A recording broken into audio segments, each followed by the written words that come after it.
Hello. Welcome back to Underrated Movies. I'm your guy. I'm your man, Mr. Alton Henry. Today, I'd like to talk to you of another underrated film. This time, a Studio Ghibli animated film that I.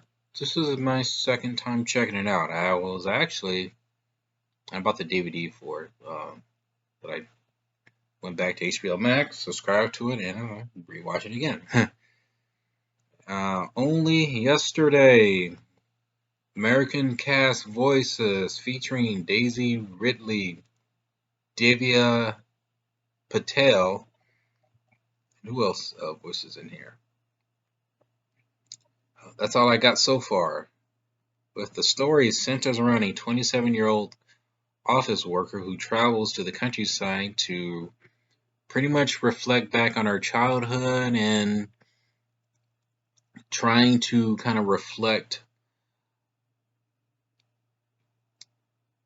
a bit on it and how she's kind of deviated from her upbringing and trying to, I guess, maybe not necessitate, but to pretty much conclude why she is the person that she is um, at that moment of time when the story is told. Because the movie is told in flashbacks of her as a child during several key moments of her life as a child, where she discovers puberty, or the steps that, maybe that's the wrong way to say it, maybe steps of developing, steps of discovering new food, discovering new opportunities and chances that she probably never got as a child, that probably she didn't take advantage of as a kid. And yeah, this is probably one of their more mature films from Studio Ghibli, besides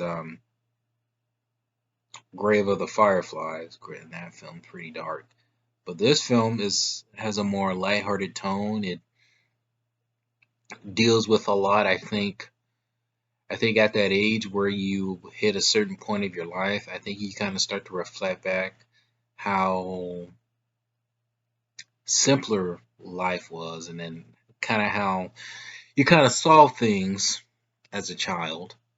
Um, and I really like that the film kind of goes back and forth, reflecting what she learned, what she understands now as an adult that she didn't really fully understand as a child. Missed opportunities, missed encounters that she's dealt with people, and some reflections that she's done in the past that she wishes she could do over. And her reason, kind of like wanting to live in the countryside, which is fascinating because I actually like the idea of the countryside. The animation at this time was beautiful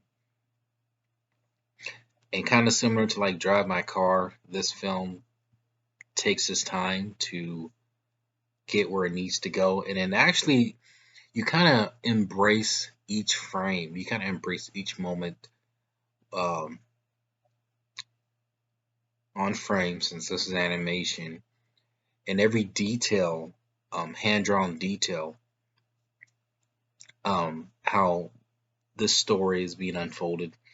And what I really liked about this, and this was actually fascinating when I was watching this as the movie played along, in the flashbacks as a child, and this is actually kind of, this is interesting for a story choice. The surroundings, the environments are kind of like bleached out with less color, and when it focused more into the characters, which is more light dimmed, uh, the more the characters are into the frame, the more colorful, but still a little bit less color of the environment that the characters are in, but surrounding it, there's less. And I kind of like some of the dream sequence where they kind of mix with reality and then dreams, and I really love the story choices that was made with this film. And the voice acting was great. I would wish that more like Hollywood type actors do voiceover in Japanese animation. Some of them actually are pretty good. David Patel surprised me with his vocal performance here, and even with Daisy Ridley, who can impressively can come up with a pretty good American accent. I prefer her British accent. British accent is beautiful. But here she's, and they must have done this recently, where they must have dubbed it. Maybe around the time between, maybe even before The Force Awakens hit, or maybe somewhere in between. Because I heard that this film took quite a bit of time to get a U.S. license release.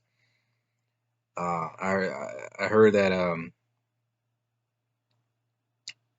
when it came out, it took a long time for the rights to be secured here in the U.S.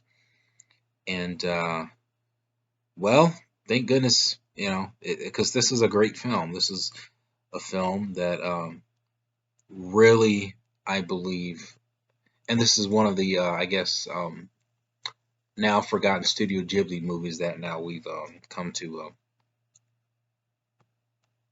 recognize less.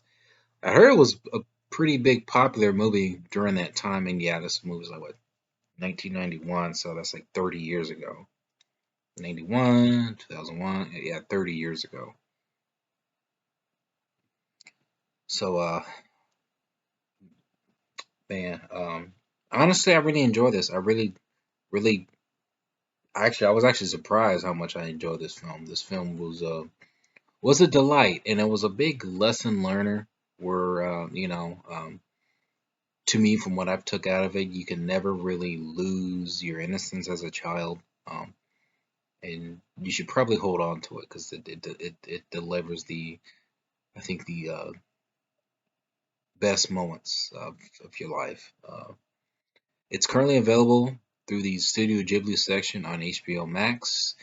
You can rent it on YouTube, and I highly recommend it for anybody who's interested in animation or looking for a good story. And this is for you, ladies. I recommend checking this out. Um, I recommend checking this out if you're looking for a good reflection of or a good movie about. Um, I just would recommend this film to ladies. I think this is would be a pretty good film, a pretty good animated and a cute little movie. Only Yesterday. Have you seen it? Comment below. Let me know if you have, and let me know what is your favorite underrated movie.